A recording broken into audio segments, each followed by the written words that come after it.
Ok. Vamos começar por esse texto aqui de Isaías 58, versículo 1. Todos poderão participar juntos. Aquele que sentir o desejo pode ficar à vontade. Isaías 58, versículo 1. Clama em alta voz, não te detenhas. Levanta a tua voz como a trombeta e anuncia ao meu povo a sua transgressão e a casa de Jacó os seus pecados. Então, essa aqui é a ordem. Faz parte da nossa comissão. Jesus Cristo mandou que fosse e pregasse o Evangelho a toda criatura. E tem que começar por Israel mesmo. Então, está aí a missão para cada um de nós. Clamar. O que significa isso? É que eu não posso me calar, eu tenho que falar. Cumprir com o ID. Cumprir com a comissão. E erguer a minha voz. E não parar. Eu não posso parar. Eu não posso me silenciar. Eu tenho que levantar a minha voz. A trombeta tem uma função importante. A minha voz é a trombeta. Nesse quesito. Eu tenho que anunciar. E ai de mim se eu não anunciar. Diz inclusive o apóstolo Paulo quanto a isso. Ao meu povo a sua transgressão. Mas aí, irmão, as pessoas acham o seguinte. Diz que essa passagem aí, diz que as pessoas que estão cheias de pecado e vai falar dos pecados dos outros. Mas isso não justifica. Pois não é, irmão. Diz que quando Paulo disse aquilo ali, quando ele estava falando dos pecados das pessoas, que ele disse, não sou eu mais que vivo, é Cristo que vive em mim. E outra coisa, Mateus, aí diz que a pessoa pode dar essa mensagem, é quando tiver como Paulo, não é como agora. Mateus é bem claro. Poxa, mas por que eles falam isso? Que eles falam que eles vão ficar carregando até a volta de Cristo, então não está ajudando. Vamos lá, Mateus 23, versículo 1. Lá diz o quê? Na cadeira de Moisés se sentaram os escribas fariseus. Não é assim? Fazem tudo que eles disseram. Está dizendo que tem que fazer só se eles viverem? Não. O problema meu se eu não estiver vivendo. Eu vou pagar por isso. Mas isso não impede que eu fale a verdade, não. Quando eu começo a falar uma verdade aqui, ela vale primeiro para mim e depois para vocês. Então é injustificável essa narrativa de alguns, né? A pessoa que não quer viver, aí dá essa Inventa desculpa, essa né? desculpa esfarrapada aí. Agora, se eu não estiver vivendo, aí vai ser um testemunho contra mim mesmo, né? Vocês vão estar olhando para mim e vão dizer, o cara é hipócrita. Eu vou fazer o que ele está dizendo porque é verdade, mas que nem ele eu não faço. É simples. A compreensão bíblica é simples. Basta querer, tá? Vocês percebem que aí tem duas casas. Israel e Jacó. Eu tenho que falar para todos. Todos aqueles que professam ser povo de Deus. Israel era povo de Deus, mas Jacó também era. Isso aqui vale para nós aqui. Mas vale para a organização também. Então, a verdade tem que ser dita, a nossa voz tem que ser levantada mesmo, tá?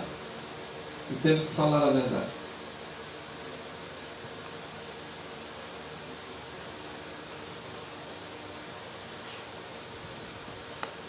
Só vai ter quando aí passando aí para mim o próximo slide. Isso aí aconteceu com o apóstolo Paulo. Em Atos dos Apóstolos, capítulo 18, versículo 9. Vale para mim e para você. E disse o Senhor em visão a Paulo. Ele está dizendo para mim e para você, através dessa visão que Paulo teve. Não tenha medo. Se o teu problema de falar é por ter medo, não tenha medo. Fala, não te cala. Levanta a tua voz como a trombeta. Não te cala, não. É uma ordem que Deus está dando aí através dessa visão ao apóstolo Paulo.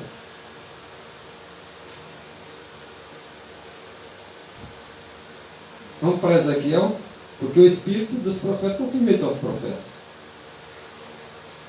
O Senhor mandou Isaías ir falar para Israel, sabendo ele que Israel não ia escutá-lo, mas ele tinha que cumprir com a missão dele, que era falar. Agora vamos ver o que foi dito para Ezequiel. Quando Deus fala com Isaías, com Ezequiel, com Paulo, com João, ele está falando para mim e para você. Serve muito mais para nós hoje do que para ele, né?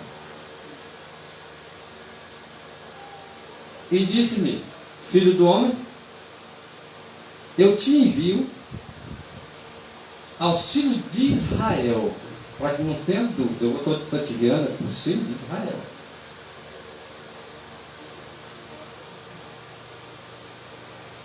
As nações rebeldes também, não é só para Israel. A comissão foi para ele, todo mundo, começando de Israel e adentrando nas outras nações rebeldes. Mas Israel também era rebelde, que se rebelaram contra mim. Eles e seus pais se rebelaram contra mim. Eles transgrediram contra mim até esse dia, esse mesmo dia. Isso aplicando lá para a época dele lá, mas também trazendo para o nosso dia, até esse mesmo dia estão todos rebeldes. E os rebeldes precisam ouvir o clamor aí da voz alta, não tendo medo de falar. E os filhos são de semblante duro. Isso é os filhos de Israel, viu? São de semblante duro. É assim que está dizendo o Senhor. São também obstinados, rebeldes, de coração. Eu te enviei a eles mesmo. E tu vai dizer a minha palavra. Que eles ouçam, que eles deixem de ouvir. Mas é só para quem tiver coragem. É por isso que está escrito: não temas, fala e não te cala. Ou eles ouvindo ou deixando de ouvir, porque os rebeldes agem assim, e não ouvir, hão de saber, contudo, que esteve no meio deles um homem que fala em alta voz e clama pela verdade. Eles vão saber que no meio deles teve um profeta, e que um profeta faz a vontade do seu Senhor. E tu, ó filho do homem, não tenha medo deles, nem tenha medo das palavras deles. Porque pensa você que você vai falar a verdade, você vai ficar sem ouvir, não. Eles vão para cima e vão dizer coisas que não é verdade, que é de meter medo em qualquer um. Mas o Senhor já disse logo: não tenha medo deles, não. Ainda que esteja contigo sarças e espinhos. Uma pessoa andar no mesmo lustigal, Sim. Cheio de espinho, você tem um monte de espinho, tu caçando o pezinho para botar ali num lugarzinho com um espinho.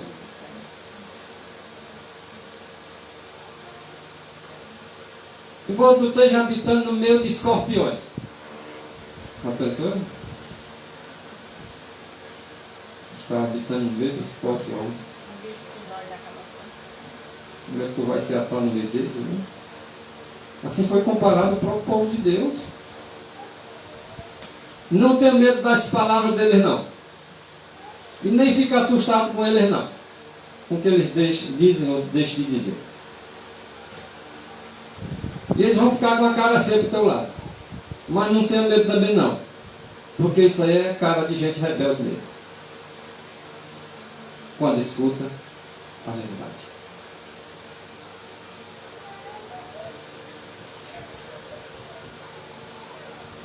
Vamos para o apóstolo Paulo agora, falando aos Efésios capítulo 2, versículo 20. Edificados sobre o fundamento dos apóstolos e dos profetas. Vocês viram aqui a fala de alguns, aqui nos livros aqui dos próprios profetas. Específico agora, anteriormente, o profeta Ezequiel. Esse fundamento, que nós também devemos ser edificados hoje, é no mesmo fundamento. Porque o Espírito é o mesmo. Edificado no fundamento dos apóstolos e dos profetas. Por quê? Porque os apóstolos estavam em conformidade com os escritos dos profetas também. Nós devemos estar em conformidade com ambos. Porque eles estavam fundamentados em Cristo Jesus, conforme a segunda parte do texto, de que Jesus Cristo é a principal pedra da edificação. É a pedra de esquina.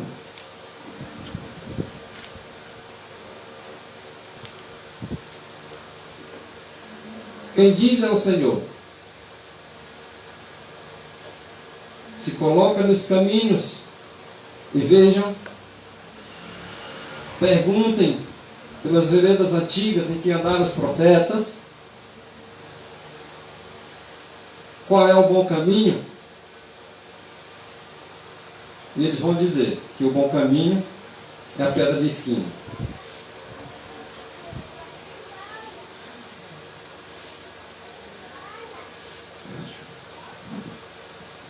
Um dia desses andaram comigo aí mais uma vez, e eu não peço desculpa pelo que eu fiz, eu disse não peço e não vou pedir mesmo, porque dentro do grupo inventaram negócio de Feliz Dia dos Pais, Feliz Dia das Mães, e eu botei assim, onde é que está escrito na Bíblia, não escrito para você isso? Aí nego zangou, aí especulou, aí esperneou, aí não sei o quê. Irmão, só estou perguntando, qual é a base de vocês para botar Feliz Dia dos Pais e o Dia das Mães dentro do grupo?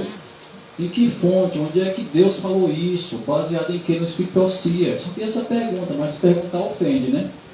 A gente defendendo aí Feliz Dia de aniversário, não sei o que, dizendo que não ia se perder. Por isso, eu digo, irmãos, só tem que... A Bíblia diz assim, se alguém fale segundo as palavras de Deus. Né? Qual é a base nossa para inventar aniversário, Feliz Dia de Mãe, Feliz Dia de Pai e botar esse CD de grupo? Aí nego zangou comigo aí, esperneou, que eu queria ser mais santo que todo mundo. Não, eu só estou perguntando onde é que está escrito isso na Bíblia, que na minha Bíblia eu nunca achei nem o Espírito Profecia. Me dê a fonte. Né, você? Aí nego zanga. Domingo passado, Dia da Mãe, né? Todo mundo, não sei o que, mamãe chorando, eu te amo, presente para a mãe, buquê para a mãe, lá na frente da declaração para a mãe, jantar para a mãe, almoço para a mãe, aquela idolatria toda.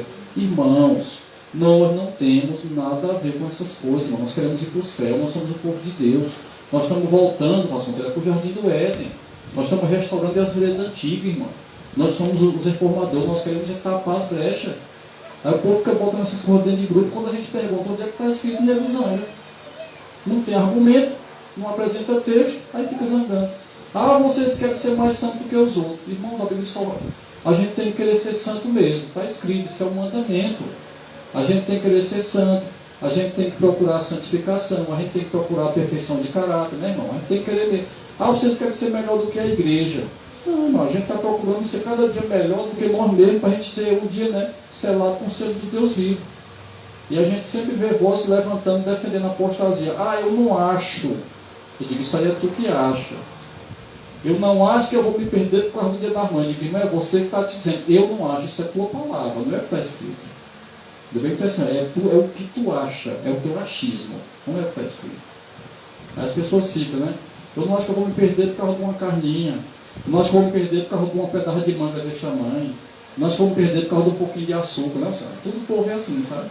Eu não acho que eu vou me perder por causa disso, por causa da roupa social. Rapaz, ainda bem que tu está dizendo que é o que tu acha. Simplesmente o que tu acha, não é o que está escrito. A bucarada de erva, não vão para ser de Gente, Ellen White diz que o pior perigo para nós, irmãos, não é nem a apostasia escancarada, não, que a gente percebe, é a mistura sutil do erro com a verdade que a gente não percebe. Um pouco de fermento leveda toda a massa, Gálatas 5:9, né? Então nós temos que ter medo disso. É a apostasiazinha sutil entrando no nosso meio, com um pouquinho de vinho de Babilônia dentro do suco que nós bebemos. Ele disse que temia isso aí, né, irmão? Não é nem uma coisa clara que eu não vejo que é errado. Então o Satanás, ele quer se insinuar em nosso meio assim, é botando coisinha, um pouquinho aqui, outra ali, que a gente não vai percebendo. Quando você vê lá na frente, você está dentro do buraco e não vê.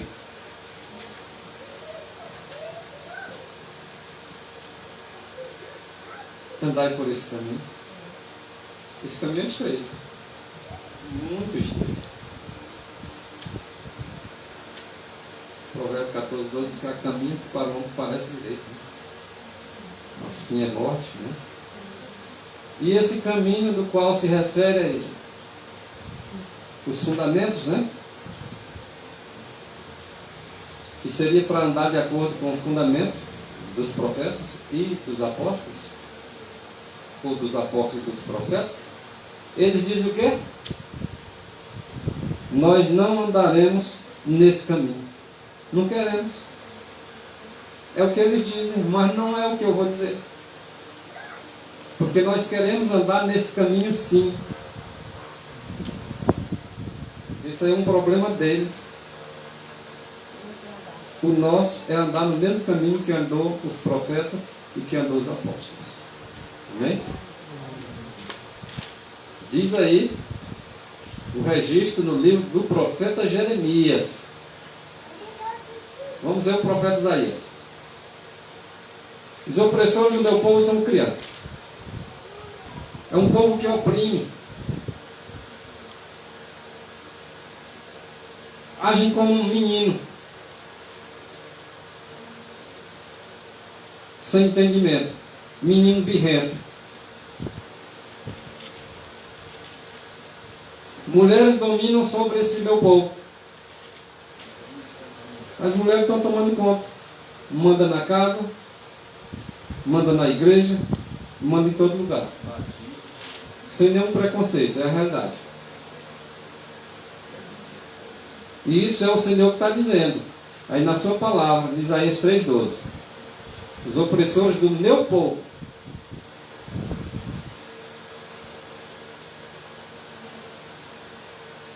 Mulheres dominam sobre eles. Sobre ele, o povo. Exato.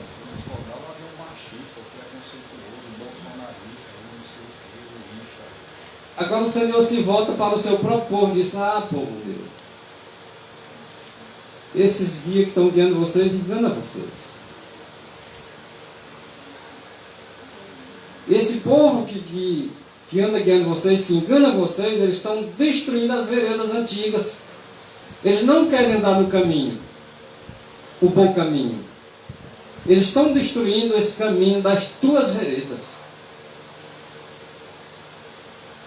Em vez deles ensinar o povo a andar no caminho, ele diz assim: nós não andaremos nele, e ainda diz para o povo, através das suas atitudes, destruindo o caminho que eles deviam andar.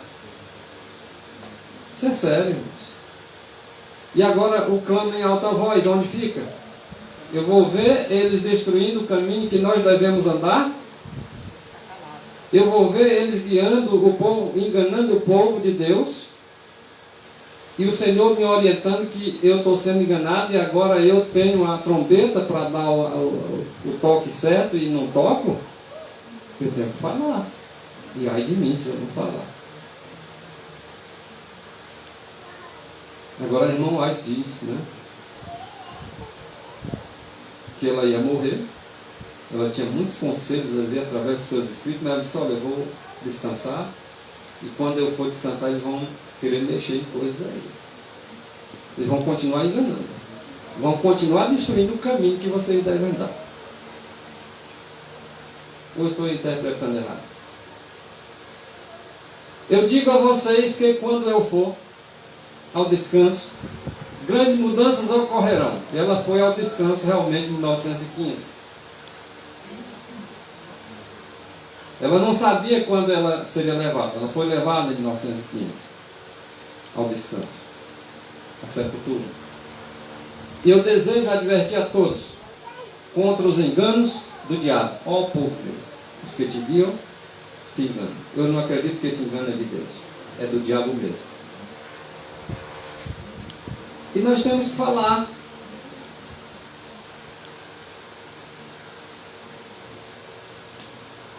E que ninguém busque destruir os fundamentos de nossa fé.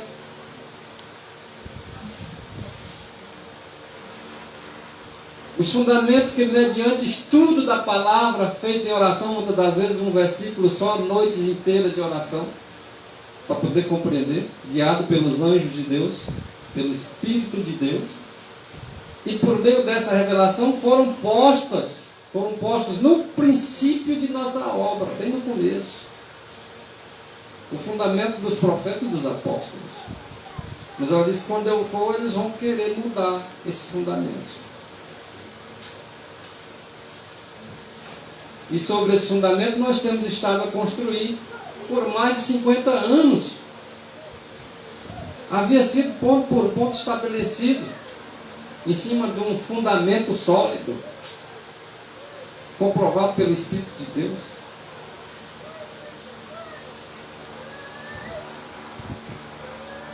Homens aparecerão e pode até eles suporem que encontraram um caminho novo, mas o caminho é aquele estabelecido, é o bom caminho. As veredas é aquelas antigas, não tem novo caminho. Eles podem até pôr um fundamento mais sólido, segundo eles, do que o já foi posto, mas isso é um engano grande. Interessante. Acho que tem mais de 50 textos na Maçã Céu. Eu estou falando de 50 anos, né? A gente vê assim, 50 anos, né? 1854 e 1904, né? Então, Ellen White deixou bem claro, irmão, sem sombra de dúvida, que em 1904, essa igreja já tinha recebido da mão de Deus toda a verdade. Isso aí em 1904, 1903. Não tinha mais nada novo para descobrir. Era só para continuar e manter e segurar o mesmo fundamento. E Ellen White escreveu esse texto, até que a gente leu sábado passado, né, que ela disse que depois que ela morresse, ia mexer em tudo, porque viria a apostasia ômega. Então o que o diabo fez? Ellen White morreu em 1915, né? 4 meses depois daquele texto lá. Aquele texto lá foi o último manuscrito dela, se não me engano. Fevereiro. Ela quebra o quadril, não andou mais. Ela morre 4 meses depois, em 1915, dia 16 de julho, né? E aí em 1919, 4 anos depois, a mulher não estava nem pôde ainda dentro do caixão, já estava querendo botar a Trindade dentro da igreja numa conferência lá de 1919. Entendeu? Aí já começaram a mexer, os pioneiros foram morrendo, e ela disse que quando eles fossem morrendo, eles iam mexer. Entendeu? E aí vocês veem que quando Ellen White morreu em 1915, né, ainda tinha ali o filho dela vivo, né, ainda tinha alguns pioneiros vivos, mas aí entrou a segunda geração. Né? Morreu também, a terceira geração morreu também, né? Hoje nós estamos aí na 4ª ou 5ª geração, que não tem nada a ver mais com aquela primeira geração de pioneiros, né? E aí eles mudaram tudo, foram mudando, 50 anos para edificar esse fundamento, e em 50 anos também derrubaram tudo que foi erguido. Em 1980 foi um golpe de misericórdia, né? Realmente o Deus católico da Trindade, em 1980, foi colocado dentro da igreja lá em Dallas, no Texas, né? A apostasia proclamada em silêncio, como diz o Colin Stenz, né? E de lá para cá, irmãos, todo tipo de heresia está sacudindo o adventismo. Todo dia tem coisa nova aí. Entendeu?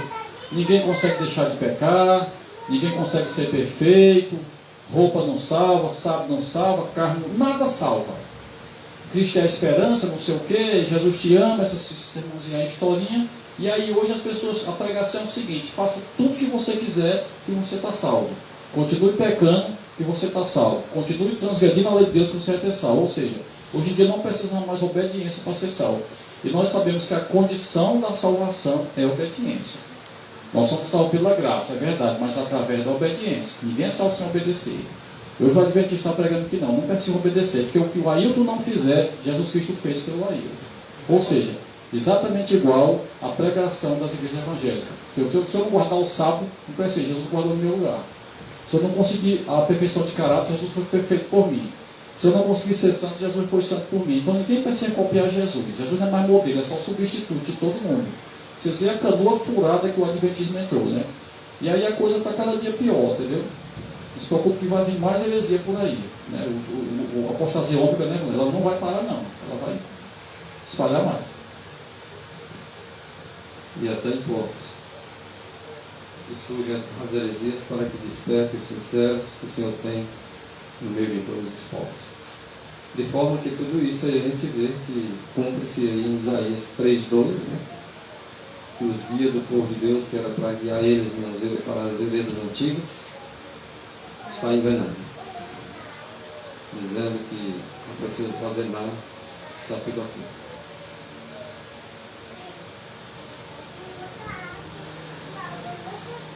Ninguém pode pôr outro fundamento. Quem pôs esse fundamento foi Deus. Ninguém pode pôr outro. Não existe um outro fundamento melhor do que o que Deus estabeleceu.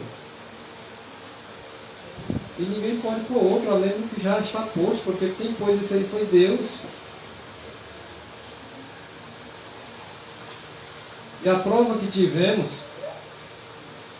nos últimos 50 anos da presença do Espírito de Deus em nós, como um povo, suportaria a prova dos que se enfileirassem, né?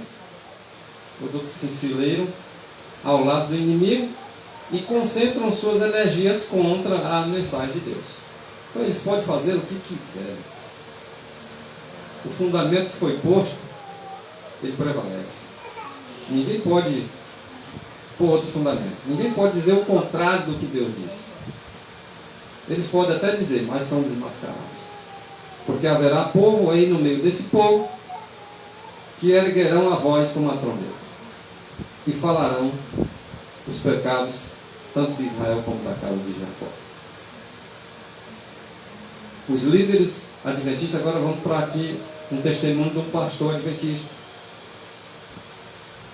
Andreas, ou Andreas, conforme vocês não entendem, né? A linguagem portuguesa, vocês podem ler Andreas, mas Andreas. Os líderes adventistas estiveram por algum tempo em contato com dois ministros, nós falamos um pouco aqui outro dia, de outra fé, eram evangélicos, o Dr. Van House e o Sr. Martin, ou Martin, como vocês entendem. Essa aí é uma foto aí do Van House. Essa aí é uma do Martin. Continua M.L. Andres. Respectivamente, um é editor e editor assistente também do jornal religioso Eternite, publicado na Filadélfia, e discutiram com eles várias de nossas doutrinas. Bom, a doutrina tinha sido estabelecida pelo Espírito de Deus, mas agora eles passam a discutir o assunto das doutrinas com esses dois homens. Não dá para a gente ficar sem comentar essa história aí, né? 1956. Olha só o que aconteceu. Isso aí, quem quiser ir atrás, pode na internet, tem livro sobre isso aí explicando tudo. Vale a pena a gente sempre ler essa história.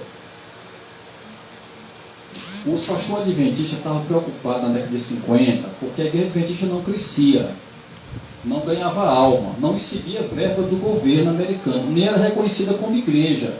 E isso começou a incomodar a liderança adventista. Certo?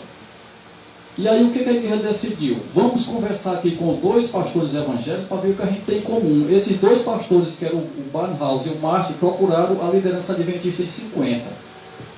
Disseram, rapaz, a gente quer escrever um livro aí sobre as seitas e tal, e a gente não sabe se adventista é seita ou é igreja, mas a gente quer ouvir vocês, conversar com vocês, para saber o que vocês creem. A gente, bora lá. Em 1956 e 57, eles tiveram 18 encontros com os adventistas, a portas secretas. A liderança fez toda essa molecagem aí. Que igreja eles eram? Eles eram batista e o outro presbiteriano. Mas dois homens muito influentes, né? Ele escreveu um livro chamado O Império das Seitas. E nesse livro eles iam falar da igreja adventista, né? Que até ali era uma seita. E aí surge aquela pergunta, e aí a igreja adventista é seita ou não é? É igreja ou não é? Vamos saber o que esse povo crê. Aí os pastores adventistas disseram, eba, soltaram até bomba. É a nossa chance. Repetidoras, lançou um livrinho, A Oportunidade do Século, e como a igreja perdeu. Excelente. Aí eles perguntaram lá, Vocês crêem em Ellen G. White como profetiza? Não, nós queremos só na Bíblia, escreve aí. Nós só queremos, isso aí é um bando de fanáticos da igreja aí, isso aí uns antigos velhos quadrados aí, fanáticos aí. Nós cremos é só na Bíblia. Bom, tá adventista. Vocês creem que a expiação está acontecendo ainda lá na cruz? Não, nós cremos que a expiação se completou na cruz. Presta atenção, a igreja lá jogou tudo por terra, negou mesmo tudo que ela cria, para ser aceita pelos evangélicos e deixar de ser chamada de seita. Porque esse livro desse homem era um livro importante. A igreja, a partir dali, ia ter moral e ia crescer, ia ser bem vista, né, pelos protestantes. Vocês creem que o Espírito Santo é uma força, é uma luz? Não. Nós cremos que o Espírito Santo é uma pessoa, a terceira pessoa da Trindade. Bota aí. Tá bom. E aí, a natureza de Cristo, né? Não, Jesus Cristo é a natureza de Adão antes da queda. Ou seja, eles mentiram descaradamente, os líderes da época. Resultado, só que esse pastor bem aqui, M.L. Andreessen, que era um veterano de 86 anos, ainda estava vivo. E esse pastor é uma ponte, entendeu? O White em nossos dias, porque ele viveu quase 90 anos. Ele estava vivo ainda e conheceu Ellen White, esse pastor aí. E ele leu aquele dali e não concordou com nada daquilo ali. Isso não pode. Ele e outros pastores lá. Mas não pode, a igreja está se vendendo, a igreja está mudando os fundamentos, está mudando tudo, isso aí está errado. E aí esse pastor aí começou a escrever carta e protestar e reclamar e dar em cima do negócio. Sozinho. Um pastor lá com quase 90 anos de idade. Irmãos, pegaram esse pastor, fizeram assim uma sacanagem tão grande com ele, uma perseguição, tiraram a credencial dele. Cortaram a aposentadoria dele. A gente pode um dia até tirar um dia só para discutir esse assunto. Ele, um homem com quase 90 anos de idade, tinha sido um pastor mais respeitado da igreja antigamente e tudo. Tiraram a credencial dele, cortaram a aposentadoria, os livros dele foram tirados de circulação. Ele morreu porque uma úlcera estourou no estômago dele, de tanta perseguição. Ele morreu em 62. Aí depois que ele morreu, os irmãos da Califórnia disseram assim: devido a essa injustiça aí, nós não vamos mais devolver disso para a igreja, porque vocês conseguem cometer injustiça com esse pastor, ele não merecia isso não. Aí os irmãos ameaçaram segurar o dízimo. O que acontece quando alguém toca no dízimo? Aí os pastores já acharam a credencial do defunto dentro do cemitério. Para que serve uma credencial de um defunto que está morto e enterrado? Para nada. Mas como os irmãos da Califórnia ameaçaram trancar o dízimo, aí os presidentes se apavoraram, vamos inventar aqui. Aí foi lá restaurar a credencial dele. De lá para cá, irmão, todo tipo de apostasia foi dentro dessa igreja. Então essa história aí a gente precisa ler, conhecer.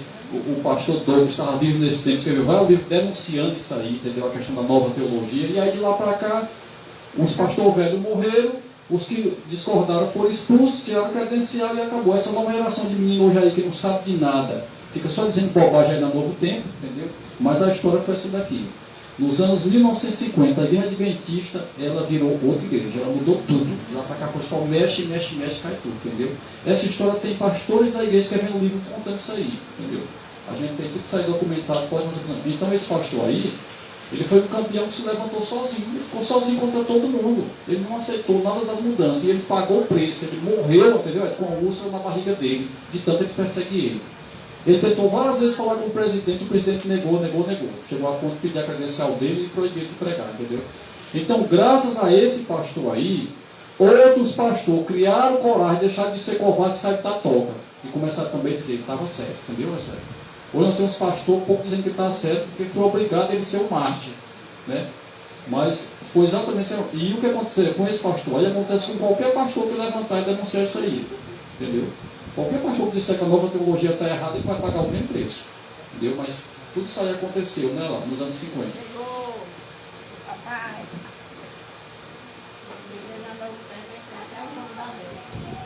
Essas mudanças, na verdade, está aí historiada pelo pastor Andrés. Tanto é que em 1959, a Igreja Adventista Sétimo Dia passou a fazer parte como membro cooperador do Conselho Nacional de Igrejas dos Estados Unidos, uma organização ecumênica. Mas pergunte isso e eles negam. E mandando dízimo e oferta para lá, patrocinando. Assim, a partir de 1957, 2 anos antes aí dessa data que nós relatamos no texto anterior, os teólogos adventistas passaram a ensinar que Jesus veio com a natureza sem pecado de Adão. Foi a partir daí, para quem não conhece a história, foi em 1957, porque em 1956 eles estavam com um pensamento e de repente, um ano depois, já mudaram o pensamento por causa da visita desses dois homens. A igreja ser reconhecida como igreja, né? Deixar de Isso. ser seita. Então, antes de sua queda, ao contrário do que ensinavam os pioneiros e a senhora White. Eu tenho uma revista adventista lá em casa, essa adventista ela diz que até 57 era forte consenso sobre esse assunto. Forte consenso. Aí de 57 para cá, como diz o Herbert Douglas, com bifurcação na escala. Exatamente. Então seria agora o que? Apenas substituto. E não exemplo mais para nós a ser seguido. É incrível, né? Ó povo meus que te guiam, te enganam. É aquele jogo para pegar aquele todo ano eles dão, né? Eles dão aquele jogo da igreja católica, aí o mesmo mostrou, perguntou, isso aqui é símbolo da adventista, ele mostrou, né? Vai estar bem para cima a igreja adventista.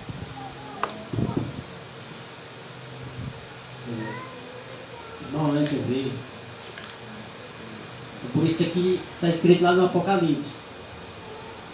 Diz que os 144 mil eles não se macularam com mulher. Eles não se contaminaram com mulher. Mulher, a gente sabe na profecia, é a igreja. E por mais que as pessoas não queiram, mas a igreja adventista é uma igreja estabelecida. E a questão, irmão, é que existe o sistema. E o sistema ele não muda. Nas empresas tem um sistema. Nas igrejas tem um sistema. E para você permanecer dentro de uma igreja, dentro de uma empresa, você tem que seguir o sistema. O sistema não muda por causa de uma pessoa. As empresas, ela tem, por exemplo, uma empresa ela tem a regra dela lá. Se você não concordar, você tem que sair de lá. Eles te tiram e colocam outro. As igrejas é assim também. As igrejas, se você não concordar com eles, você sai de lá. Porque o sistema não muda. Entendeu? E se você quiser permanecer lá, você tem que concordar com o sistema. Se você discordar, você tem que sair de lá. Você não permanece. Exatamente. Então, a partir de então vocês viram aí, houve uma mudança teológica. Agora o mundanismo entrou na Igreja Adventista Sétimo Dia junto com o ecumenismo. Isso é fato. O sistema não pode negar isso. Contra os fatos não existe argumento. Nossos líderes asseguraram ao Sr. Martin que a maioria da denominação tem sempre mantido que a natureza de Cristo, enquanto em carne, era sem pecado, santa e perfeita. Olha só, irmãos. Mentira descarada. A maioria. Engano dele. Desses líderes que responderam por nós. Ninguém dá fé que se Cristo tivesse vindo desse jeito, como era que o pecador. A despeito do fato de que alguns dos escritores adventistas, olha só, irmãos, terem ocasionalmente publicado pontos de vistas contrários, ocasionalmente, segundo eles, completamente repugnantes à igreja como um todo, negando o fundamento dos profetas e dos apóstolos, incriminando aqueles que eles diziam ser ocasionalmente alguns escritores que escreviam diferente daquilo. Se nossos líderes, diz Andrés, falaram isso ao Sr. Martin, eles disseram a maior inverdade, para não dizer mentira, a maior inverdade possível. Ele até botou uma palavra bonita, né? Inverdade. Para não dizer mentiroso esses líderes que falaram isso. Por quê? Porque a denominação jamais manteve qualquer outro ponto de vista que eu expresso pela senhora White. Aí ele vai apresentar o texto da irmã White. E os que ele não apresentar, nós vamos procurar apresentar, se possível. Não citações usadas neste artigo. Não segundo o que eles estão dizendo aí, mas é o que a irmã White citou, é o que os pioneiros seguiam, era essa a doutrina denominacional. Quão grosseiramente é inverídica essa declaração de que certos escritores adventistas publicaram um ponto de vista completamente repugnante à igreja como um todo. Inverdade. Tem um livro aí que você falou agora, que eu até recomendo para os irmãos. Até um livro muito bom que foi traduzido agora pelo IAG. Ele já tem em português, recomendo que os irmãos comprem esse livro. O Verbo se fez carne, de Ralph Lasso. Ele é o livro mais completo do ponto de vista histórico sobre essa questão. 100 anos de cristologia adventista. O IAG publicou, já está em português aí, no IAG, para a gente adquirir. O Verbo se fez carne. 100 anos de cristologia adventista. Lá ele mostra todas as datas, todos os escritores, mostrando por A mais B que a igreja durante 100 anos pregou isso exatamente do mesmo jeito. Assim, não tem como correr, né? Entendeu? Não tinha nenhuma voz diferente disso aí. Hoje a maioria das pessoas não conhece o pensamento pervertido no passado, né? Porque a pessoa não quer saber de estudar a história. Né? E aí os pastores chegam lá, diz tudo que eles acham bonito, e o povo ainda está aplaudindo e dizendo que foi bonito. Mas a gente pode, irmãos, não concordar com a pessoa, com o argumento, com o comentário dele, mas contra fatos, não tem argumentos, né? E a história, ninguém muda a história. Né, sincero? E a história adventista está aí para ser vista para quem quiser, irmãos. Leiam, irmãos. Leiam os livros de história da igreja. Tudo que a gente está falando aqui está no livro da história documentado. Só não sabe sair quem não quer saber. Tá bom? Eu tenho todos esses livros aí. Eu empresto para quem quiser. Eu digo para os irmãos comprar, xerocar, espalhar, piratear. Mas todas as informações aí estão no livro de história da igreja. Não estamos inventando nada aqui.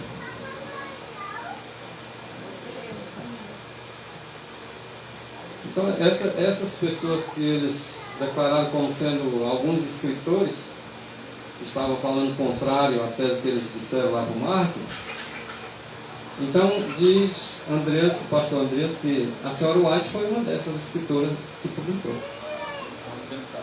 Exatamente, que estava dizendo que está errado. Então, vamos ver se Ellen White tem realmente isso escrito de conformidade com o que diz Andreas, né? Bom, pensemos sobre a humilhação de Cristo. Ele tomou sobre si mesmo a decaída. Então a decaída não é a de Adão lá dentro do Éden. Sofrida, degradada, imaculada, natureza humana. Muito claro. Totalmente diferente do que eles estavam defendendo. Que eles dizendo que esses escritores, alguns escritores eram alguns fanáticos aí que estavam fazendo a coisa contrária. E olha aí de quem é esse escrito.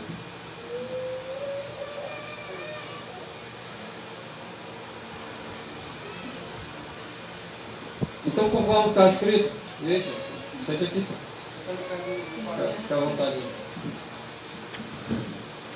Então, que a sua força não seria nem mesmo igual a dos anjos. O próprio Cristo viria em forma humana. Na verdade, ele viria viver como um homem. Um homem com essa natureza que nós temos. Porém, a diferença é que ele não cometeu nenhum deslize, nenhum pecado, certo? Então, que o plano da salvação estava ideado assim. E que o seu Pai, o Pai de Cristo Jesus, vai aceitar esse plano. Para que ele viesse exatamente dessa forma. Humano, mas uma natureza degradada do homem. Não que Cristo tivesse a natureza degradada, mas que viria ele assumindo a natureza do homem. Estava nos planos de Deus que Cristo tomasse sobre si mesmo a forma e a natureza do homem decaído. É assim que está escrito, era assim que escrevia ela nos escritos dela. E que depois vieram a fazer as mudanças. E ela mesma disse, quando eu for, mudanças acontecerão. Trindade foi uma mudança, natureza de Cristo foi uma mudança, E muitas outras mudanças surgiram, até mesmo o santuário eles iriam mexer. Iam fazer mudanças. Ellen White diz que a gente não poderia arrancar nem um alfinete do que foi estabelecido. Vocês imaginem a gente tirar um prego de uma parede. Um alfinete é praticamente nada, né, Roseli? Tirar um alfinete de uma parede. Mas, quando você muda a doutrina, você arranca, é a comieira da casa, é a parede da casa, é o padrame da casa, e farra o buraco e rouba os tijolos e tudo. Então, eles mudaram, foi tudo, não foi só um alfinete. Ellen White diz que os marcos foram arrancados, os fundamentos foram arrancados um por um, e a casa caiu mesmo. A casa caiu. Hoje, a única coisa que o Adventismo ainda preserva e tem do passado é só uma coisa, é o nome de Adventista Sétimo Dia. Mas em termos de doutrina não tem mais nada a ver. Isso aí pode ser demonstrado facilmente para quem quiser. A igreja de hoje não tem mais nada a ver com a igreja do passado. Só tem a coisa que continua dizendo que é a mesma igreja por causa do nome. Mas se você pegar os fundamentos, a doutrina, as crenças e as pregações, não tem mais nada a ver. Então, o que Deus chamou? Deus colocou essa obra agora na mão dos leigos. Você e eu, irmãos, temos a missão de restaurar o que foi jogado por terra. Mas a organização jamais vai fazer isso aí. Ela se vendeu. Ela ficou igual o programa do Silvio Santos, que é tudo por dinheiro. Porque a igreja adventista não crescia. Diploma de teologia não era reconhecido. Era uma seita, como a testemunha de Jeová. E isso incomoda até hoje certas pessoas, essa palavra seita. E eu me orgulho se alguém me chamar de seita. Eu faço a me orgulhar, porque Paulo também se orgulhava. A igreja dele era uma seita. Mas nesse tempo aí, os pastores se incomodaram. Nós somos uma seita. E essa palavra pega mal. Testemunho de Jeová até hoje é seita. Sabe por quê, irmão? Porque não aceita a Trindade de jeito nenhum. Vamos morrer sem chamar de seita. Aí, recentemente, a reforma, que quer ser muito cheia de moral, né? A reforma quer ser muito certinha, começou também agora a defender a Trindade com residentes. A reforma que até aí estava calada e começou a ver gente lá dentro cutucar a caixa de marimbondo. A reforma agora está de vez em quando defendendo a Trindade, coisa que ela também não fazia. Então, irmãos, o vinho de Babilônia está sendo dado para todas as nações. E quem bebeu tem que meter o dedo na goela e vomitar.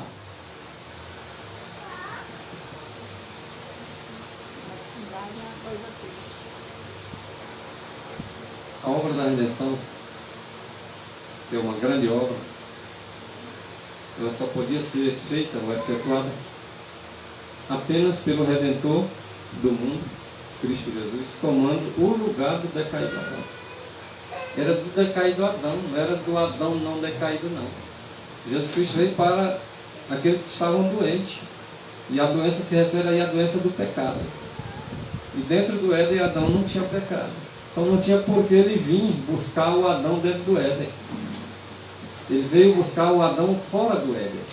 Então isso é claro, é óbvio. Isso aqui não é palavras confusas, não. São palavras claras e bem distintas, que dá para entender perfeitamente. Ele veio buscar o Redentor veio buscar um pecador, não um que estava sem pecado. Então essa era a condição no próprio plano da redenção. Ele veio 4 mil anos depois de Adão. 4 mil anos. Ela é uma declara. Como é que está a natureza do homem 4 mil anos depois de Cristo? Na condição pecaminosa. Natureza degenerada. E Jesus Cristo assumiu essa natureza lá 4 mil anos depois de Adão. Falando desejar para as nações. Só não entende isso quem realmente não entende. Porque o Adão de peca não precisava de um salvador. Não precisava que ele morrer por uma pessoa. Adão não tinha pendor por mal. Adão não foi tentado lá no Éden. Não tinha natureza. Então observe só. Ele tomou sobre sua natureza, sem pecado. Alguém diz, a natureza dele é assim. Está se tratando da como ele veio à terra. A natureza sem pecado é ser ele já tinha, eternamente. Tá? Agora ele tomou sobre essa natureza sem pecado uma natureza pecaminosa. Uma natureza degradada. Uma natureza corrompida. Porém, ele não se corrompeu. Essa é a diferença. Para saber como socorrer os que são tentados, ele tomou a natureza daqueles que podem e são tentados. Como é que ele foi tentado? Deus não pode ser tentado? Se você perguntar para qualquer cristão, qualquer católico, qualquer macumbeiro, qualquer ateu isso aqui, a resposta dele vai ser essa bem aqui, ó. Você quer que Cristo morreu por você? Claro. Aí ele bota uma tatuagem aqui, 100% Jesus. Cristo salva, Jesus te ama, beleza, tá. Presente de Jesus, Deus me deu, não sei o que, beleza. Jesus te ama, quem aceita Jesus? Eu. Gente, todo mundo aceita Jesus como Salvador, nem que seja da boca para fora. É um Jesus sem compromisso. É um Jesus que não manda tu andar no caminho estreito. É um Jesus que não é teu exemplo. É um Jesus que fez tudo por você. Então, até fazendo tudo que é coisa errada, você vai ser salvo. Esse evangelho hoje está dentro de todas as denominações. Não precisa fazer nada, irmão. Jesus já fez tudo por ti. Tu só tem que aceitar. É um presente. É só buscar o presente. Negócio de perfeição, isso é perfeccionismo, isso é heresia. Negócio de querer ser santo, querer ser perfeito, deixar de pecar, isso é coisa de doido. Quem pegar isso aí é para ser disciplinado da igreja, segundo o rapazinho lá da Novo Tempo. Mas não entenda uma coisa, irmão. Se Jesus Cristo tinha natureza igual a mim, diferente da minha, isso não me ajuda em nada. Se ele não foi tentado que nem eu, isso também não me ajuda em nada, menos ainda. Se eu tenho um Salvador que não era que nem eu, não foi tentado que nem eu, não tinha natureza, e não entende a minha tentação, a pergunta é, em que ele pode me ajudar a deixar de pecar e vencer? Em nada. Então eu sou obrigado a acreditar o quê? Que mesmo eu cometendo tudo que é pecado, eu vou ser salvo. Porque ninguém consegue alcançar, ninguém consegue deixar de pecar, ninguém consegue ser perfeito, né? Então a gente tem que acreditar, Jesus Cristo, irmão, ele tinha uma natureza igual a nossa, agora o caráter dele era santo. Natureza é uma coisa, caráter é outra coisa. Quando você mistura natureza e caráter, você bagunça bem a coisa. A natureza dele era igual à nossa. O caráter dele era um caráter santo, puro e imaculado. Natureza a gente nasce com ela, caráter nós temos que desenvolver. É duas coisas bem diferentes, natureza e caráter. Ok. O desejar de todas as nações, no página 117, diz que Satanás apontara o pecado de Adão como prova de que a lei de Deus era injusta. Então, o próprio Deus aí sendo acusado de cometer injustiça e dar uma lei para que Adão obedecesse. Prova é que era injusta, segundo Satanás, né? É que Adão deslizou e transgrediu a lei. Isso diz aí o desejar de todas as nações, né? De que essa lei de Deus não podia ser obedecida pelo homem. Então ele estava ali querendo dar a prova de que, tanto é que não podia, que Adão caiu. Cristo agora devia redimir esse Adão que caiu, agora na nossa humanidade e na falha dele. Como é que agora um texto desse não é visto? Ele devia ser redimido. O que Adão tinha de ser redimido se ele não tinha nenhum pecado antes? Então ele veio para redimir um Adão que havia pecado. Isso conforme disse o irmão já, 4.000 anos depois. A natureza dele ficou decaída, né? A natureza, A natureza exatamente. dele ficou deteriorada. Jesus veio 4 anos depois, né? Para ajudar essas E ele veio com a sua natureza para que nós pudéssemos agora ter essa natureza dele. Ele veio agora na de Adão, para que nós pudéssemos ter a dele. Há uma troca aí. Cristo tomou sobre si a nossa. A nossa se fez pecado.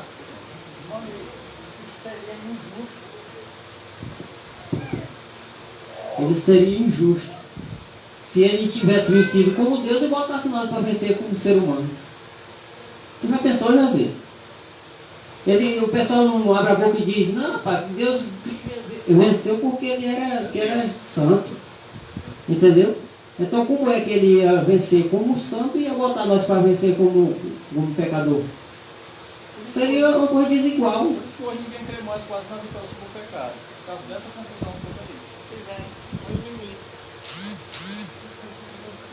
Ainda não desejava? Cristo ele tomou sobre si as fraquezas da humanidade degenerada. Olha o que foi que ele tomou sobre si? As fraquezas de um homem degenerado. Foi isso que ele tomou para si. Ele tomou para si isso aí, do jeito que está aí. Não o contrário. E unicamente assim podia salvar o homem das profundezas de sua degradação, porque assim estava de acordo com o plano da redenção. Só tinha essa saída, não tinha duas saídas. O homem só podia ser salvo aquele que não cometeu nenhum deslize, tomar para si a humanidade do homem decaído, para que o homem pudesse ser restaurado. E somente pelo poder dele, em espírito, habitando em nossos corações, nós podemos viver uma vida e dizer como Paulo: já não sou eu mais que vivo, mas Cristo vive em mim, faz parte do plano. A gente tem que acreditar, irmãos, que é possível viver sem pecado. A gente tem que acreditar que é possível viver sem pecado. Não é fácil, não é de um dia para o outro, mas a gente tem que acreditar que isso é possível. Sem Cristo é impossível, né? Mas com Cristo é possível. Nós temos que crer que uma pessoa com natureza igual a nossa, irmão, pode virar um santo, pode virar uma pessoa perfeita um dia, se a gente acreditar e lutar, porque a vitória está à nossa disposição. Cristo deu exemplo para nós e provou. Está escrito, né? Escrito. Temos que vencer como ele venceu. Você Paulo teve que falar de ser santo, porque como o vosso Pai que está no céu. 1 Pedro, verso 15. Primeiro Pedro. Ser santo é viver em conformidade com a lei. Cristo é semelhante aos homens em todo respeito. Só não pecou, mas ele é semelhante aos homens em todo respeito. A semelhança do homem tal como este é em sua natureza caída e natureza pecaminosa. Embora ele não cometeu nenhum pecado, embora ele não caiu, mas ele é parecido com o homem nessa condição. Não porque ele cometeu nada disso, mas porque ele assumiu. Só assim nós poderíamos ser salvos. E não como foi sua natureza original impecável. Olha só isso. Sua natureza impecável. Ele não poderia ter vindo nessa natureza. Buscar quem? Ele veio buscar quem tinha cometido o pecado. Ele veio buscar e restaurar aquele que estava na condição caída, pecaminosa. Era assim que a igreja pregava. Assim. Mas semelhante não é igual, né? Semelhante é só parecido. Alguém vai dizer isso para você. Só não pode ser Antônio, né? O verbo foi feito carne. Aí. Que carne? Qual é a carne que o mundo tem? Ele foi feito carne, só tem um tipo de carne. Qual é a outra carne? Caído e pecaminosa. Lá em 1 João capítulo 4, versículo 1 e 2, vocês veem lá que aquele que confessa que Jesus Cristo veio em carne é de Deus. Mas que carne? Pode ser que alguém esteja dizendo que há uma outra carne aí, mas é a carne que nós estamos vendo aqui, ó. Uma carne, a natureza pecaminosa, decaída. Essa é a carne.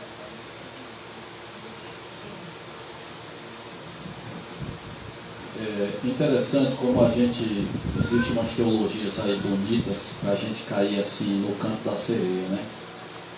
Ah, irmão, você acha que você consegue ser igual a Jesus? Olha para você, cria vergonha na cara, rapaz. Tem 1000 diferenças entre tu e Cristo.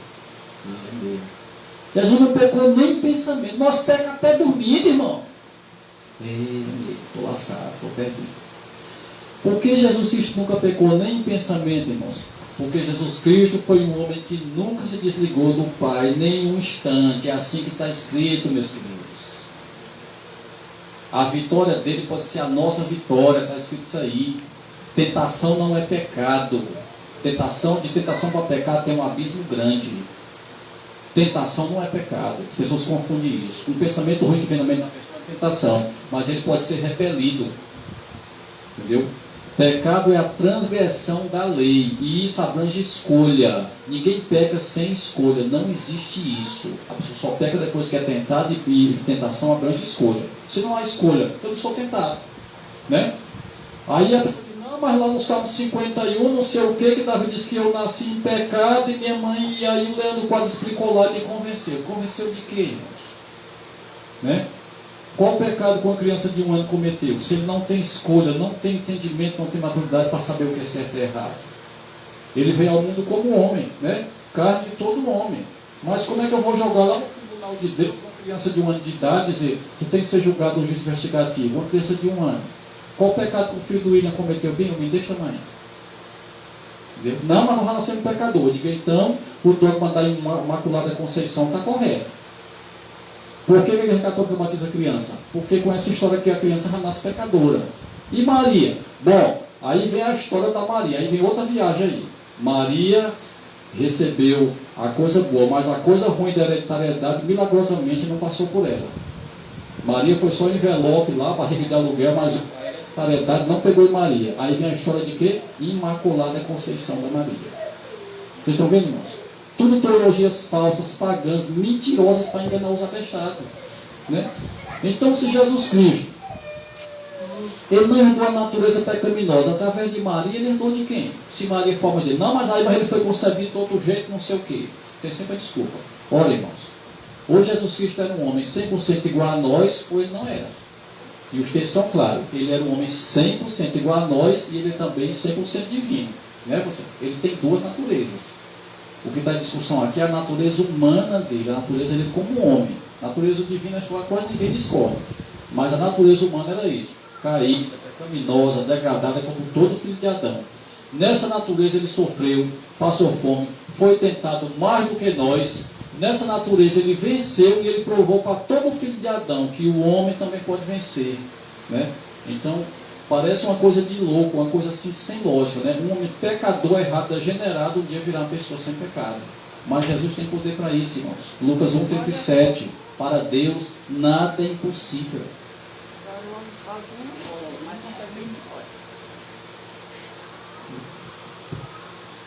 Depende da lógica de observar. Né? Não é possível. Se não tiver Cristo. É possível. É só olhar para Cristo. Então ele participou da mesma carne, do mesmo sangue, da que nós, os filhos dos homens, participamos. Desde que Adão caiu, a participação é a mesma no que diz respeito à sua natureza humana. Uma natureza decaída. De que forma foi Cristo feito carne? Como veio participar da natureza humana? São duas perguntas aí. Exatamente a resposta. Exatamente da mesma maneira que viemos a ser cada um de nós. Se não houvesse sido feito da mesma carne daquela que a quem veio redimir, então não serviria absolutamente de nada que se fizesse carne. Que o irmão José já comentou aqui. Né? Aí, no caso, o pastor Arthur Jones, um adventista do sétimo dia, que conhecia a verdade do que diz respeito às doutrinas adventistas. E essa era uma doutrina que os pastores antigamente seguiam. E que a partir de 1957 houve uma mudança teológica. Mudou da água para o vinho. Ou do vinho para a água. De forma que eram totalmente diferentes os pontos de vista agora da Igreja Adventista a partir de 1957 sobre a natureza de Cristo. E quais as veredas antigas? Era a anterior. Qual é o motivo? Qual é a motivação que eu tenho para seguir essas veredas novas? Quando eu olho para a Bíblia e para os escritos, o escrito de profecia, no geral, inclusive nos escritos de Ellen White, eu observo que as veredas antigas, o caminho que nós devemos andar, no que diz respeito a essa doutrina, é essa aí que vocês estão vendo. Não, mas a organização tem um ponto de vista melhor hoje, melhor para eles. Para mim, o melhor é o que está escrito, o que está nas veredas antigas. O bom caminho é Cristo, e Cristo está aí. Unicamente assim podia ele salvar a mim e a você, vindo na nossa natureza. E só assim poderíamos ter um dia de novo aquela que Adão recebeu lá no deserto. Se Se ele viesse na natureza humana diferente da nossa, meus irmãos, da que existe realmente neste mundo, então, apesar de ter vindo para todo fim prático de alcançar e de auxiliar a cada um de nós, o homem, nesse caso ele esteve tão longe do homem como se nunca houvesse vindo aqui nessa terra. Se ele tivesse vindo na natureza diferente da nossa. Porque ele veio buscar a nós, então era necessário que ele viesse na nossa natureza. Agora aí onde está o segredo, o mistério. Ele tinha duas naturezas. Ele tomou a do homem e fundiu-se na que ele já tinha, a divina. Então, no caso, sim. No caso, a igreja quer dizer que ele só veio em uma natureza. Porque se ele veio na natureza divina, então ele só tinha uma natureza. Não, antes sim. Antes era só divina. Ela fala claro. Mas ele não veio, não tinha duas naturezas. Então, se ele veio na natureza divina, ele não precisava ter duas naturezas. Exatamente, eu entendo o que você está querendo dizer. É que se ele tivesse vindo somente na natureza divina, sim, ele teria vindo só numa mesmo. só em uma natureza. Mas ele teve que agora tomar sobre si a outra para poder vir nessa outra. Nessa outra, então, justamente. Ele tinha duas naturezas. A natureza divina e a natureza pecaminosa. Isso. Agora ele não disse que antes de tomar a natureza humana ele só tinha divina. Só tinha divina, isso, exatamente.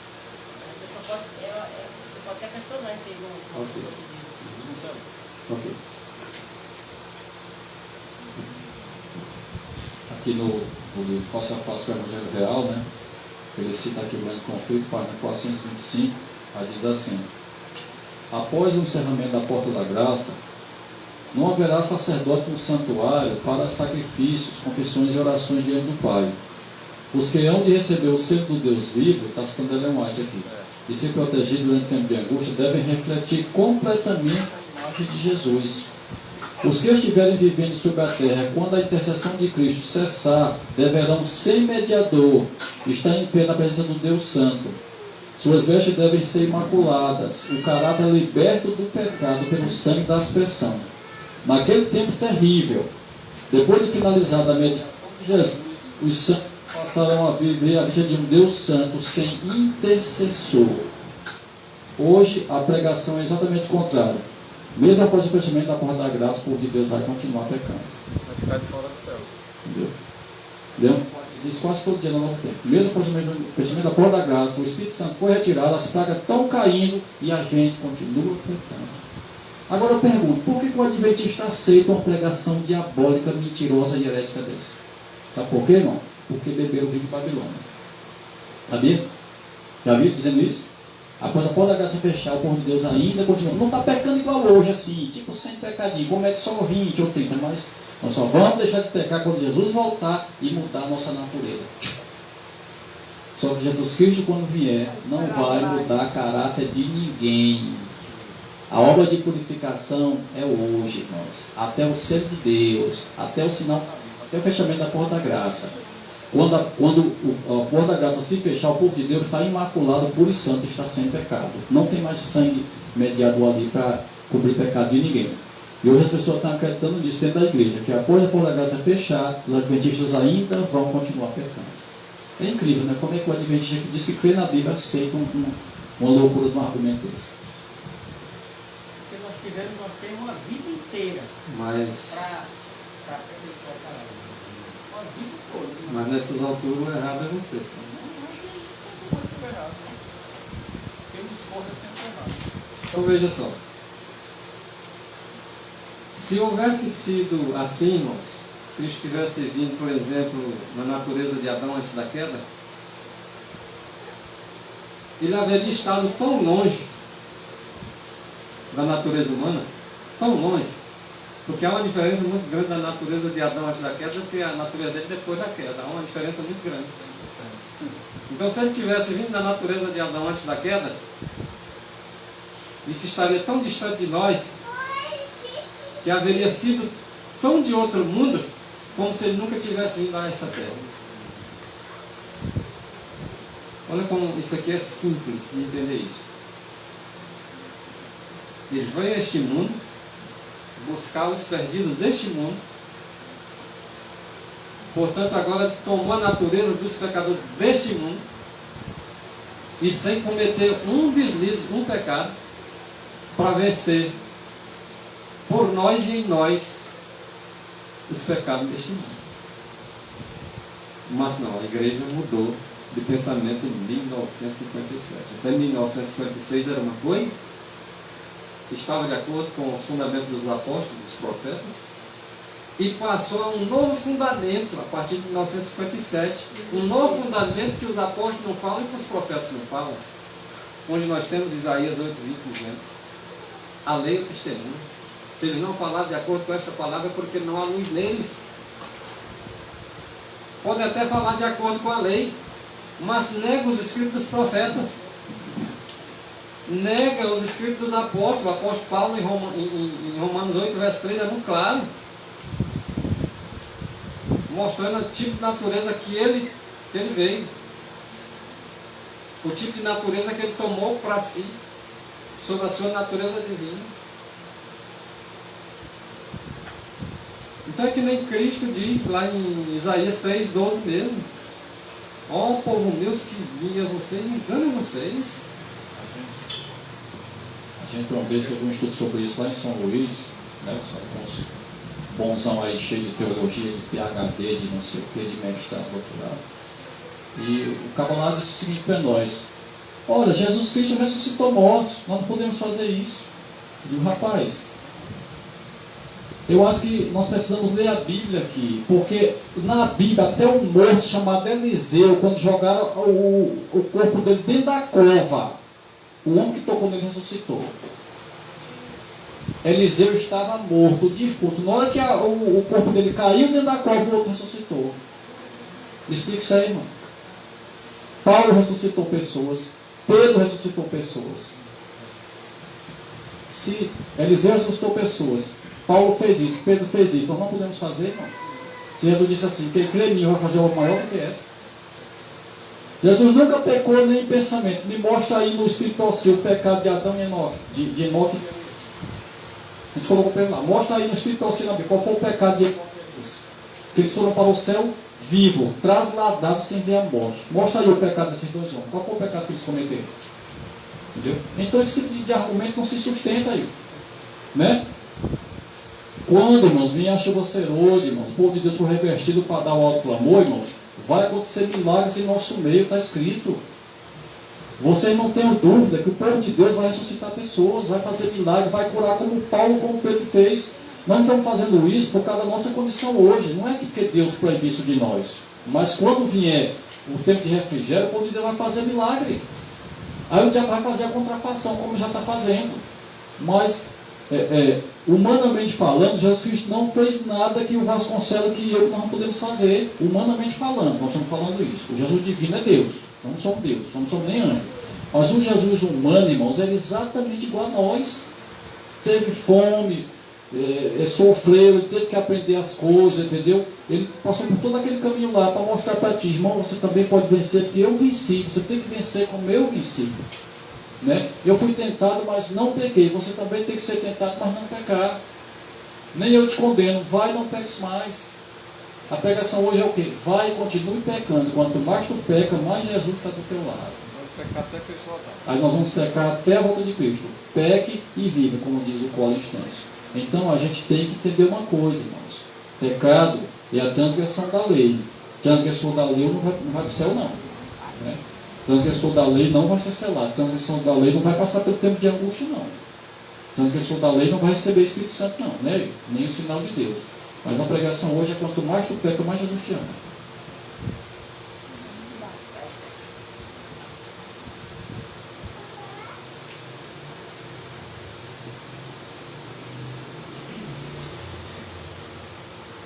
É natural para a mente carnal, né? A mente carnal, ela resiste a admitir que Deus, na perfeição de sua santidade, veio à humanidade onde esta está em sua pecaminosidade. Para alguns é impossível, né? Aqueles que têm a mente carnal não vão entender isso. De que um Deus santo não podia vir a essa terra na condição que o homem se encontra na sua pecaminosidade. Mas a mente santificada, aqueles que o apóstolo diz, nós temos a mente de Cristo, esses vão acreditar perfeitamente no que é possível, que foi assim que ele veio e é assim que está de acordo com o plano que ele mesmo fez. Jesus, ele recebeu a natureza do homem como ele era depois de ser sujeito à morte. E o que fez com que ele ficasse sujeito à morte foi a condição do pecado. Foi a condição pecaminosa dele que fez com que ele viesse a morrer, porque o salário do pecado é que é a morte, mas o pecado é a transgressão da lei de Deus. Então, a partir do momento que ele transgrediu, foi que ele pôde morrer. Foi essa a condição que Cristo veio. A gente colocou uma questão para os teólogos lá em São Luís, que até hoje eles devem a resposta, né? Nós perguntamos assim, a gente tem que crer nos mandamentos? Tem. A igreja adventista do sétimo dia remanescente que tem que pregar a lei de Deus para o mundo, disseram que sim. Eu falei assim, então por que pregar uma lei que ninguém consegue guardar? Se essa lei é impossível, por que a igreja prega os leis dos mandamentos? Para que pregar uma coisa que ninguém consegue guardar, ninguém consegue obedecer? Por que a igreja prega a lei? Por que a igreja não muda esse ensino? Até hoje ele deve ser resposta para nós. Para que pregar mandamento? Vocês estão dizendo que ninguém consegue guardar mandamento, ninguém consegue guardar a lei de Deus, então por que a adventista hoje está pregando mandamento? Irmão? Até hoje ele deve a resposta. É para isso que nós estamos fazendo um papel de reparador de brechas. Fazer tudo que eles disseram, né? Estão dizendo que é para pregar, nós vamos aceitar porque está assim escrito. Agora vamos viver, porque eles não vivem. Então nós temos que viver. É para isso que serve o remanescente, para ser tapadores de brecha.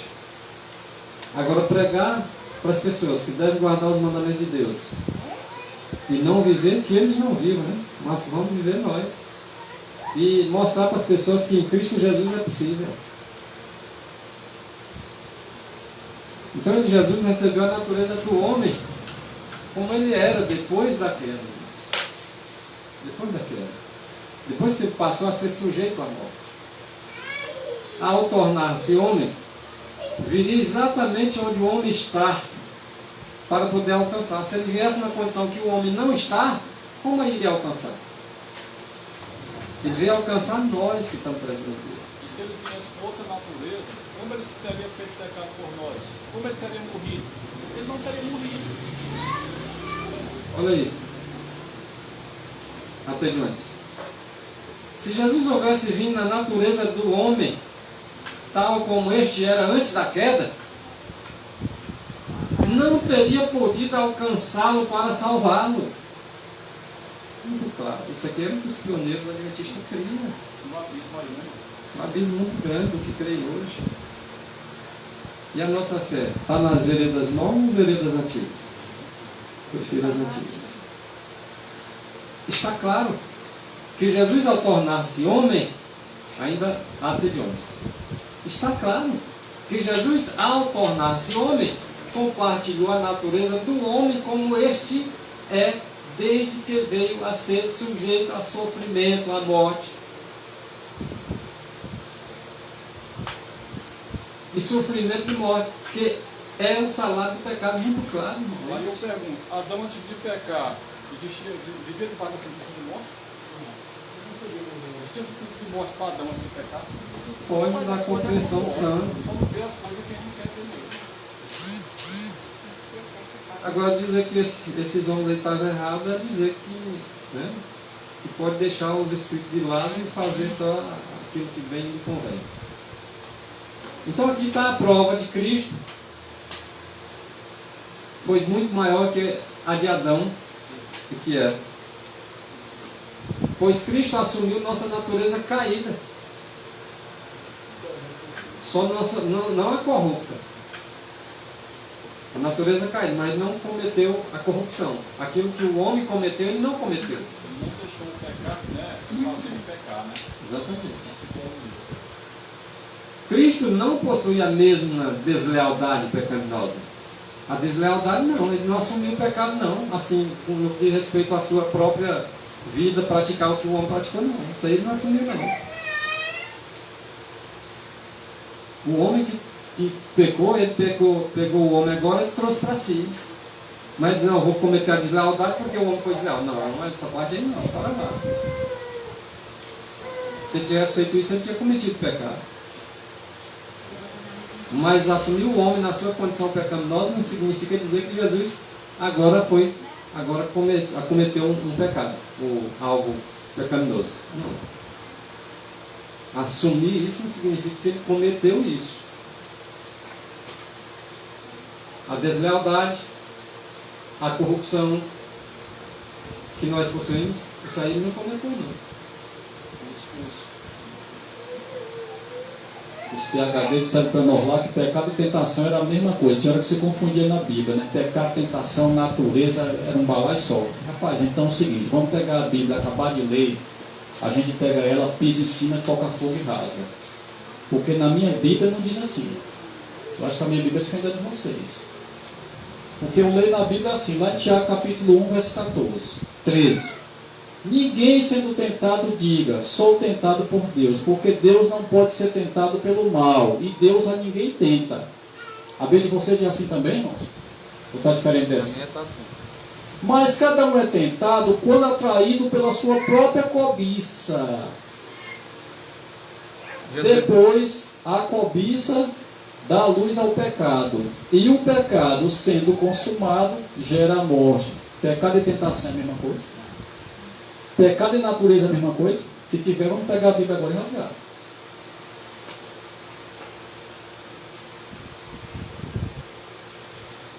A verdade ela é clara. E conhecereis a verdade, e a verdade vos libertará. Então o que é a verdade? Isso aqui que nós estamos vendo é a verdade. A teologia mudou o seu ponto de vista.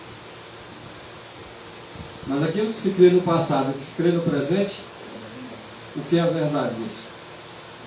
Então nós vamos nos libertar dentro daquilo que nós tivermos conhecimento da verdade, né?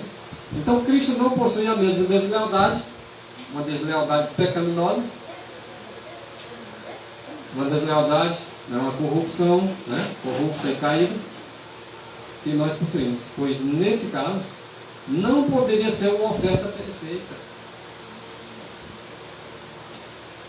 O Rei da Glória se prontificou a humilhar-se a si mesmo pela humanidade caída. Seguiria os passos de Adão. Tomaria a natureza de Adão caída. E se empenharia na luta contra o forte inimigo que triunfara sobre Adão.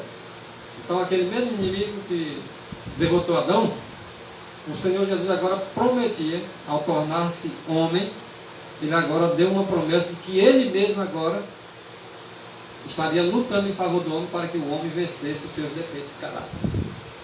Vencesse o pecado. O homem por si só ele não vence. Mas se ele deixar Cristo entrar nessa luta, a vitória é de Cristo. E assim poderemos voltar às origens. Com aquela natureza que Adão tinha lá no Éden. Mas nós só poderemos estar com essa natureza de Adão lá no Éden se nós aceitarmos Cristo tomar a nossa natureza. Alguém pode dizer o seguinte, mas irmão, eu concordo com o que você está falando, mas eu estou bem aqui ouvindo um sermão e pensando coisa ruim na minha cabeça. E daí, irmão? Qual o problema? Pensamento tenta a gente? Tenta. É o passarinho tentando fazer ninho. É aquele ditado, né, Fabiano? O passarinho pode voar aqui, eu não posso deixar de fazer ninho.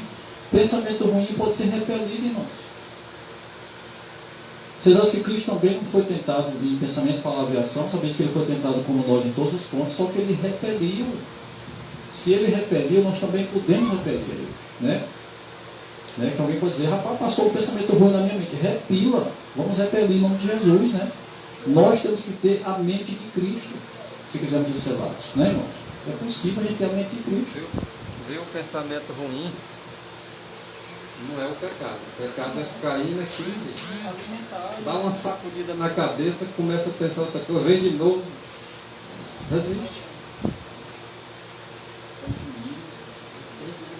E nós pecamos com o pensamento também. O pensamento eu via pecado, não. Agora, se tu ficar naquilo aí, peca. Resiste o diabo e ele fugirá de nós. Perfeitamente. Se resistir a ele, agora se você der. Rei da Glória. Quem é esse Rei da Glória? Lá de Salmo. Senhor dos Exércitos. Esse é o Rei da Glória. Foi esse Rei da Glória que veio se tornar um homem, como um homem é depois de sujeitar-se à morte. Esse Rei da Glória, ele se prontificou a se humilhar a si mesmo pela humanidade do homem caído. Seguiria os passos de Adão. Ele tomaria a natureza do Adão, mas o Adão caiu. E se empenharia na luta contra Satanás. Aquele que triunfou sobre Adão agora teria que ser derrotado para nós sermos vencedores. É porque ele viria, né, irmão, como segundo Adão, né? Isso. Se Cristo assumiu sobre si a semelhança do homem, semelhança, né? A fim de que pudesse redimir o homem, deve ter sido ao homem pecador que ele se assemelhou. Olha como esses homens entendiam. Olha como esses homens entendiam. Se ele veio assumir a semelhança do homem, então deve ter sido do homem que nós conhecemos.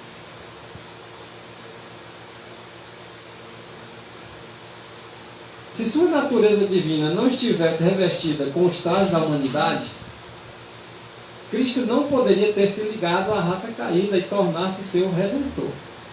Olha como era que Cristo, o Rei da Glória, poderia tornar-se o redentor do homem. Ele só poderia tornar-se o redentor do homem tomando agora a forma do homem, a natureza do homem e do homem que vocês conhecem.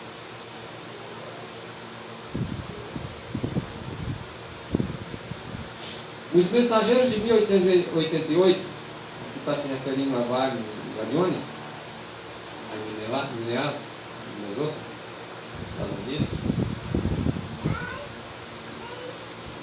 naquela conferência geral lá, de 1888, eles sustentavam que a justiça de Cristo foi por ele vivida numa natureza humana idêntica à nossa. Olha que é a fonte. Liberalmente. Isso.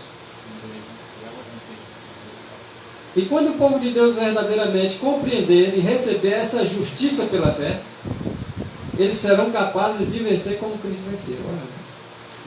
Não vão mais pecar até Cristo voltar, não. Enquanto não entender isso errado, ninguém vai vencer. E a Bíblia diz assim, que ou a gente vence o pecado, ou o pecado nos vai vencer.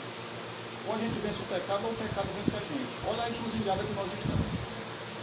Como isso é sério com o adventismo que a gente está debatendo aqui. Como é sério esse assunto. Se eu não vencer o pecado vai me vencer inevitavelmente. Apesar de Jesus Cristo ter tomado sobre si a carne pecaminosa, Olha uma maravilha dessa. carne na qual pecamos, ele assumiu. Não foi ele que pecou. Ele simplesmente assumiu.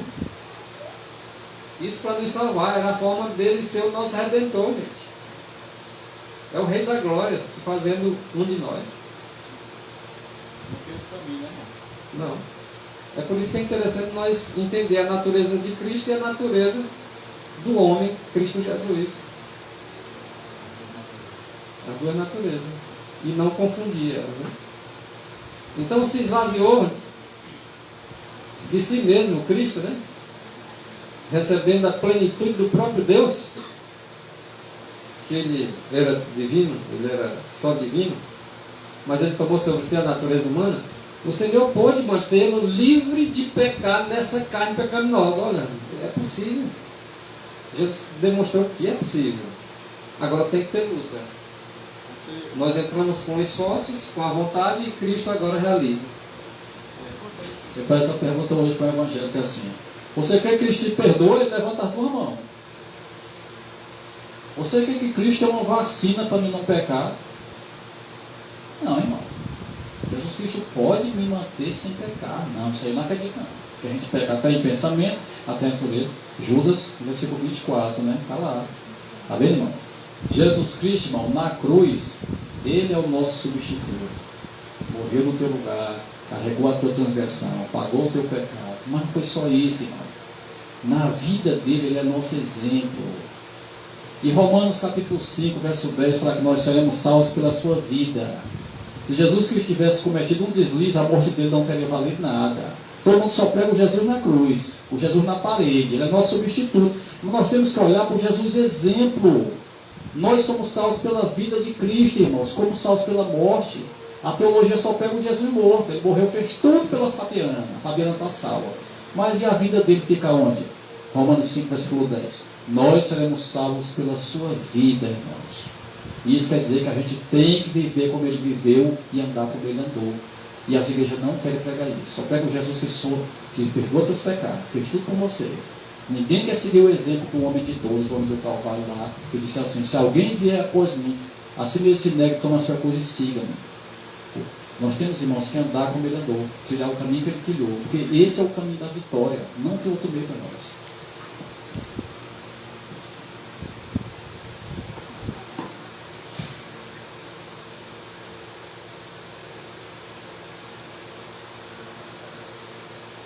Estamos tocando aqui em textos de vários homens aí diferentes, né? Mas porém com a mesma verdade, o mesmo pensamento, dando o mesmo parecer. Isso. Ellen White, ela não diz uma simples palavra, diz aí Donald, né? Show. Ellen White não diz uma simples palavra sobre a natureza pré-queda de Cristo. Nunca citou isso. Nunca citou. Mas alguns pegam alguns textos e tentam forçar a barra, né? Botar a palavra na boca dela. Isso. Enquanto de repente ela está falando da natureza divina, eles querem confundir e misturar a humana. Mas para aqueles que buscam a verdade e examinam a Escritura, sabem muito bem de que natureza ela está falando. Da qual aquela que ele veio aqui a esta terra. Da qual aquela que estava planejada no plano de redenção para salvar o homem. Às vezes eles confundem com aquela que antes só tinha ela. E sugerir isso, que a irmã White, ela falou alguma coisa da natureza pré-queda, sugerir isso é pôr a palavra em sua boca e promover confusão. Aí vem a sutileza, né? Sutileza. Ó, povo meu, os que te guiam, te enganam. Não há um lugar onde ela coloque Jesus à parte do seu povo e tente equilibrar as naturezas pré e pós-lapsarianas. Alguns têm vários pensamentos. Um diz que Ellen White Ellen White diz, segundo eles, que Ellen White pregou as duas naturezas. Tem como, né, equilibrar. Tem como equilibrar duas naturezas. A divina e a humana. Ele veio dessa. Aí eu disse, não, ele veio só na natureza pré-lapsariana. Não, foi pós-lapsariana. Irmão, isso é muito claro. Né? Foi na natureza pós-lapsariana que ele veio. Isso aí tem várias fontes. Rico em fonte tem escrito. Agora qual o erro que a gente comete? Irmão, nós não podemos deixar nenhum homem pensar por nós, senão a gente vai pagar caro por isso. Ellen White fala assim: o dever de todo ser humano é estudar a verdade e entender. O primeiro dever de todo ser humano. Hoje as pessoas dizem assim: eu não penso, o pastor pensa por mim. Eu não estudo, o pastor estudou por mim. Tudo é o pastor faz no meu lugar. Aí o pastor inventa um monte de asneira, de baboseira, de mentira lá e bota na cabeça dos incautos. Mas em termos de consciência, ninguém é consciência de ninguém. Nós temos que ter nossas opiniões por nós mesmos, porque nós temos que defender o que é verdade. Na hora de se perder, vai Entendeu? se perder ele e o pastor. Pois é. Aí as pessoas hoje deixam os teólogos pressar no lugar dele com suas palavras bonitas, pelapsariano, imanência, não sei o que, as palavras lá que eles não sabem o que é. Não precisamos disso, irmão. Jesus Cristo nunca usou esse teologuês, esses argumentos difíceis. Jesus Cristo pregava que até uma criança entendia. E assim também nós temos que fazer. Né? Então, essa palavra, natureza de Adão está queda, Ellen White nunca mencionou isso. E nem o Ego, né? Nem Tiago White, nem os pioneiros nenhum. Aí hoje as pessoas ficam dizendo, não, mas não sei o que a teologia explica. Rapaz, a teologia existe só para confundir o que é claro. E eu pergunto para vocês, irmão, para que confundir o que está claro? 2 mais 2 é 4. Ou a matemática é 2 ou a conta está errada. Nenhum dos dois, né? 2 mais 2 é igual a 4. De repente vai dizer, não, mas 2 mais 2, aí o pastor explicou que é 5. Então ou ele está doido ou está mentindo, ou a matemática dele é louca. Então, resumindo, tem coisas que não tem como equilibrar, né, Marcelo? Porque, irmão, a verdade e o erro não se unem. A luz e as trevas não se unem, irmãos. Ou é ou não é. Não, nós vamos equilibrar aqui, vamos conversar aqui, tentar ajustar. Não, aqui. A verdade é essa aqui, não é, irmão? É o que está escrito, é a lógica, é a questão de bom senso, é isso aqui. Não? A questão da trindade. Quem quiser acreditar na trindade, que acredite. Quem quiser acreditar em Constantino, que acredite. Quem quiser se defender por catecismo católico, que defenda o catecismo católico. Entendeu? Né? Mas nós acreditamos na Bíblia, no Espírito de Ofício e no fundamento dos pioneiros. Para que dizer que Deus é 3 em 1?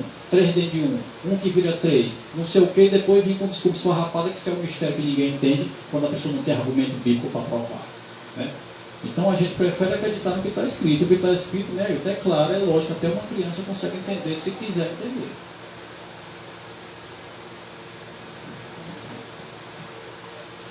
Uma pergunta aqui para nós concluir. A igreja, posso colocar no plural, as igrejas, elas buscam unidade, sim ou não? Buscam. Agora, nesse assunto, qual é a unidade que elas querem? O sistema. Unidade na apostasia. Unidade na apostasia.